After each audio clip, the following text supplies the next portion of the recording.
అదరకొట్టే కారం రంగు రుచి ఆచి కారం పొడి.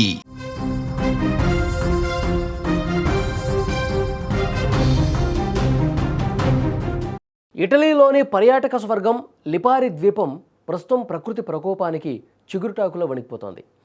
సిసిలీ తీరానికి ఉత్తరాన ఉన్న ఈ అతిపెద్ద ఏయోలియన్ ద్వీపంపై సైక్లోన్ హ్యారీ విరుచుకుపడింది. ఓడరేవులను ముంచెత్తుతూ సముద్రం గ్రామాలపైకి దూసుకొస్తోంది. ఇప్పటికే అక్కడ రెడ్ అలర్ట్ ప్రకటించారు. రాకాసి అలలు ఓడరేవులను దాటుకుని గ్రామాల్లోకి దూసుకొస్తుంటే కార్లు, పడవలు కాగితపు పడవల్లో కొట్టుకుపోతున్నాయి. అసలు అక్కడ ఏం జరుగుతోంది? ఇక్కడ లిపారీలో పరిస్థితి అత్యంత దారుణంగా తయారైంది. 74 కిలోమీటర్ల వేగంతో వీస్తున్నటువంటి గాలులు ఇళ్లను, వ్యాపార సముదాయాల్ని ధ్వంసం చేస్తున్నాయి.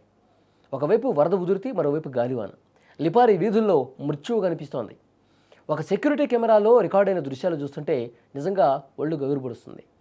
నీటి ప్రవాహంలో ఒక వ్యక్తి కొట్టుకుపోతున్నటువంటి విజువల్స్ ప్రపంచవ్యాప్తంగా వైరల్ అవుతున్నాయి. డిజాస్టర్ మేనేజ్మెంట్ సిబ్బంది గాలింపు చర్యలు చేపట్టారు. తీర ప్రాంత ప్రజలను సురక్షిత ప్రాంతాలకు తరలించడం ఇప్పుడు పెను సవాలుగా మారింది.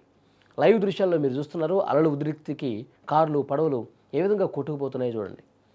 ఇటలీ పర్యాటక రంగంపై ఈ తుపాను కోలుకోలేని విధంగా దెబ్బకొట్టింది. లిపారీ ద్వీపానికి వెళ్లే పడవ ప్రయాణాలు పూర్తిగా నిలిచిపోయినాయి. ఎక్కడికక్కడ హోటళ్లు, రిసార్ట్లు జలమయం కావడంతో పర్యాటకులు తీవ్ర ఇబ్బంది పడుతున్నారు. చాలామంది పర్యాటకులు తమ హాలిడే ప్యాకేజీలను రద్దు చేసుకుంటున్నారు. తుపాను ధాటికి రవాణా వ్యవస్థ పూర్తిగా స్తంభించింది. పలెర్మో విమానాశ్రయంలో విమానాల రాకపోకలను నిలిపివేశారు. అనేక అంతర్జాతీయ సర్వీసులు రద్దు కావడంతో వేలాది మంది ప్రయాణికులు ఇబ్బంది పడుతున్నారు. ఫ్లైట్ క్యాన్సిలేషన్, రీఫండ్స్ కోసం విమానయాన సంస్థలు ప్రత్యేక హెల్ప్ డెస్క్లను ఏర్పాటు చేశాయి. వాతావరణం అనుకూలించే వరకు ప్రయాణాలు వాయిదా వేసుకోవాలని ప్రభుత్వం సూచిస్తోంది. ఇక సిసిలీ ప్రభుత్వం యుద్ధ ప్రాతిపదికన సహాయక చర్యలు చేపట్టింది. సుమారు 190 మందిని అత్యంత ప్రమాదకరమైన తీర ప్రాంతాల నుంచి తరలించారు. 5,000 మందికి పైగా అత్యవసర సిబ్బంది రంగంలోకి దిగారు. సిసిలీలోని గ్యాంపిలియరీ మెరీనా ప్రాంతంలో ఉన్న ఒక వృద్ధాశ్రమం నుంచి 32 మంది వృద్ధులను అర్ధరాత్రి సమయంలో సురక్షిత ప్రాంతాలకి తీసుకెళ్లారు. అసిరిల్లోని తీర ప్రాంత గ్రామాల్లో ఇళ్లలోకి సముద్రపు నీరు చేరడంతో 95 మందిని తక్షణమే ఖాళీ చేయించారు. ప్రభుత్వం ఏర్పాటు చేసిన పునరావాస కేంద్రాల్లో బాధితులకు ఆహారం, మందులు అందిస్తున్నారు. సుమారు 1,000 మంది వాలంటీర్లు ప్రాణాలకు తెగించి సహాయక చర్యల్లో పాల్గొంటున్నారు.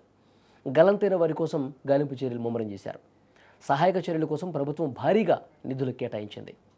కేవలం ఇటలీ మాత్రమే కాదు, పొరుగును ఉన్న మాల్టా దేశంలో కూడా సైక్లోన్ హ్యారీ సృష్టించిన బీభత్సం అంత ఇంత కాదు.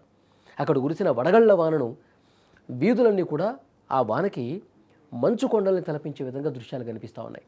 అడుగు తీసి అడుగు బయట వేయలేనటువంటి పరిస్థితి. మాల్టా సివిల్ ప్రొటెక్షన్ విభాగం ప్రజలను అత్యవసర హెచ్చరికలు జారీ చేశారు. ముఖ్యంగా ఎత్తైన భవనాల మీద, బాల్కనీల్లో, లోతట్టు తీర ప్రాంతాల్లో ఉండటం ప్రాణాపాయమని చాలా స్పష్టంగా చెప్పారు. ఈ ప్రకృతి ప్రకోపానికి మనుషులు నిర్మించిన కట్టడాలు ఏ విధంగా కుప్పకూలిపోతున్నాయని చెప్పడానికి అక్కడి నదుల్లా ప్రవహిస్తున్నటువంటి వీధులే కారణం. ఒకసారి చూడండి, ఆ దృశ్యాలు ఎంత దారుణంగా ఉన్నాయో, ఎంత భయంకరంగా ఉన్నాయో. ఈ ప్రకృతి విపత్తుల వెనుక ఉన్న అసలు కారణాలు విశ్లేషిస్తే పెరుగుతున్న సముద్రపు ఉష్ణోగ్రతలు, వాతావరణాలలో జరుగుతున్నటువంటి పెనుమరుపులే ప్రధాన కారణం. సైక్లోన్ హ్యారీ వంటి శక్తివంతమైన తుఫాన్లు భవిష్యత్తులో మరిన్ని ముప్పులు తీసుకొచ్చే అవకాశం ఉందని శాస్త్రవేత్తలు హెచ్చరిస్తున్నారు. ప్రస్తుతం దక్షిణ ఇటలీ ప్రజలు భయం గుప్పెట్లో బతుకుతున్నారు.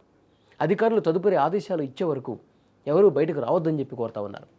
వాతావరణ శాఖ తాజా బులెటిన్ ప్రకారం రాబోయే 24 గంటలు దక్షిణ ఇటలీకి చాలా కీలకం. సైక్లోన్ హ్యారీ తన దిశను మార్చుకునే అవకాశం ఉందని, దీని ప్రభావం పక్కనే ఉన్న మాల్టాపై కూడా తీవ్రంగా ఉంటుందని అంచనా వేస్తున్నారు.